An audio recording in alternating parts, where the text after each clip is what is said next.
আল্লাহ রাসূলের হাসি আছে, যেখানে হাসি সেটা আমাদের জন্য রহমত, আর যেখানে চেহারা বলেন সেটা আমাদের জন্য গজব। এখানে যে হাসছে আমাদের জন্য রহমতের কোনো বিষয় আছে কেন? তো বলছে আমি রাসূলকে জিজ্ঞাসা করছি, আসলে আপনি হাসলেন কেন? বলে আমি যখন এই দোয়াটা করতেছি সুবহানাকা ইন্নী যালামতু নাফসি ফাগফিরলি ফাইন্নাহু লা ইয়াগফিরু যুনুবা ইল্লা আনতা, এই দোয়াটা যখন করছি যে আল্লাহ গুনাহ আপনার কাছে মাফ চাইতেছি, আপনি ছাড়া তো আর কেউ গুনাহ মাফ করতে পারেন। মুখের দাগ করে অনেকে দূর করতে পারে, শরীরের দাগ দূর করতে পারে, কেটে গেলে অনেকে সিলাই করতে পারে, কিন্তু গুনাহ আল্লাহ ছাড়া কেউ মাফ করতে পারে না।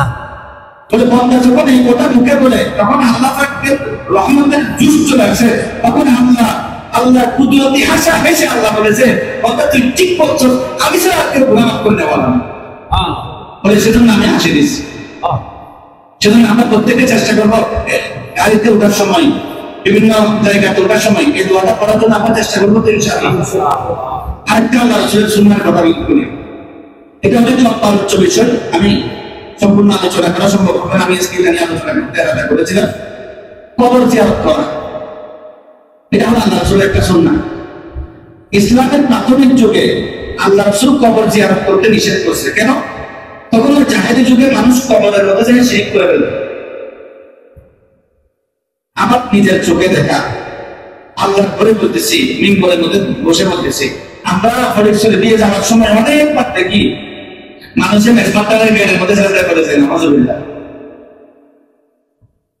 বানায় বানায় মিথ্যা কথা বললে আমার কি লাভ?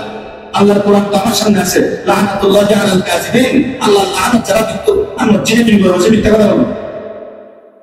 এটা কি বুকে কথা হাত দিয়ে বলতে হবে যে কবরের মধ্যে সাজদা করেন না? বলতে পারবে না। আগের যুগে এরকম কবরের মধ্যে মানুষ শিরক শুরু করে দিছে, কবরের মধ্যে বিভিন্ন ধরনের শিরকি কাজ কারবার করতো। সেজন্য ইসলামের প্রাথমিক যুগে আল্লাহ রাসূল কবর জিয়ারত করতে নিষেধ করেছে, এটা নিষেধ করেছে।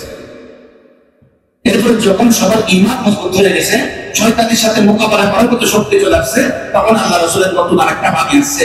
আল্লাহ রাসূল বলেন, অদেনাহাইতুকুম আন জিয়ারাতিল কুবুর আলা ফাজুরুহা ফাইন্নাহা তুযাক্কিরুল আখিরাহ। বলে ও সাহাবারা, একসময় আমি কবর জিয়ারত করতে নিষেধ করেছি, বলে একটা কারণে সেটা চলে গেছে, এখন তোমরা কবর জিয়ারত করতে পারবা। কেন?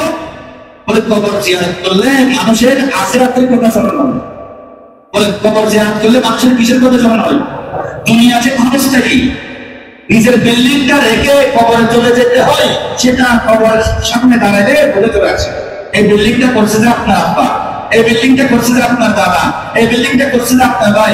আজকে সে কোথায়? কবরে যখন দাঁড়াইছেন সে কবরে শুয়ে আছে না? সেজন্য তো কবরে জিয়ারত করার সময় একটা দোয়া শিখিয়ে দিয়েছে আল্লাহ রাসূল, প্রথমে সালাম দেওয়া। এটা বিভিন্ন বর্ণনা আছে, সহিহ হাদিসে এরকম আছে, আসসালামু আলাইকুম দারুল কওমিল মুমিনিন। এটা হচ্ছে ইয়াদের উপরে ওটা বলা যায় দারুল কওমিল মুমিনিন, এরকম বলা। বলার পর তাদেরকে বলা আরো লম্বা দোয়া আছে, আমরা শুনলে আব্বা দোয়া আপনাকে আমার সময় এটা বলবো, আসসালামু আলাইকুম দারুল কওমিল মুমিনিন, নমস্কার বলে বল। আল্লাহ তাআলা কি তাদেরকে এই কথা বলা, বলে তোমরা আমাদের পূর্বসূরি আর আমরা তোমাদের উত্তরসূরি, এগুলো আরবিতে আছে। আনতুম ফারাতুন ওয়া নাহনু লাকুম তাবাউন ওয়া ইন্না ইনশাআল্লাহু বিকুম লাহিকুন। 2 বছর ধরে 5 বছর ধরে হয়তো আজকেও আমরা তোমাদের সাথে এক হতে পারি, আমরা তোমাদের সাথে আসতে পারি, এই কথাটা তাদেরকে বলা। এরকম দোয়া করা আমরা অনেকে অনেক কিছু দোয়া করে, আজকে একটা দোয়া শিখাচ্ছি আপনাদেরকে, মনে রাখবেন। আপনি অনেক জায়গায় দেখবেন আল্লাহ রাসূল বেশি দোয়া করছে দুইটা জিনিস, একটা হলো আফ আর একটা হলো আফিয়া। আল্লাহুম্মা ইন্নী আসআলুকাল আফওয়া ওয়াল আফিয়া। আফিয়াতের ব্যাখ্যা অনেক লম্বা। আফিয়াত মানে কি? হাদিসের লোকদের অভিধানে কিতাবগুলোতে আছে আফিয়াত মানে দুনিয়াতে যত বলা মুসিবত আছে, দ্বীনের যত বলা মুসিবত আছে, পরকালের যত বলা মুসিবত আছে, সবগুলা থেকে আল্লাহর কাছে নিরাপদ চাওয়া, শান্তি চাওয়া, এটা হলো আফিয়াতের অর্থ। সেজন্য আল্লাহ রাসূল দোয়া শিখাইছে, দোয়া করবা সেখানে গিয়ে কি বলবা? বলে নাসআলুল্লাহা লাকুমুল আফিয়া লাকুম ওয়া লানাল আফিয়া। বলে তোমাদের জন্য আমাদের জন্য আল্লাহর কাছে আফিয়ত চাচ্ছি। আমরা এটা বলতে পারবো না ইনশাআল্লাহ? বাবা সুন্নতের বাংলাতে বলবো আল্লাহ তোমাদেরকে আফিয়ত দান করো, আল্লাহ আমাদেরকে আফিয়ত দান করো। কিভাবে? আরো এখন আপনি কবরে গিয়ে কি করবেন? আপনি সূরা ফাতিহা পড়তে পারেন, আবার কোন কোন ওলামায়ে পরে সূরা মুলক পড়তে পারেন। কেন? হাদিসের মধ্যে আছে সূরা মুলক পড়লে আল্লাহ পাক কবরের আযাব মাফ করে দেয়, সূরা মুলক পড়তে পারেন। আহমদ ইবনে হাম্বল রাহমাতুল্লাহ আলাইহি উনি কবরে গিয়ে 3 বার আয়াতুল কুরসি পড়তেন, এরপরে সূরা ইখলাস পড়তেন।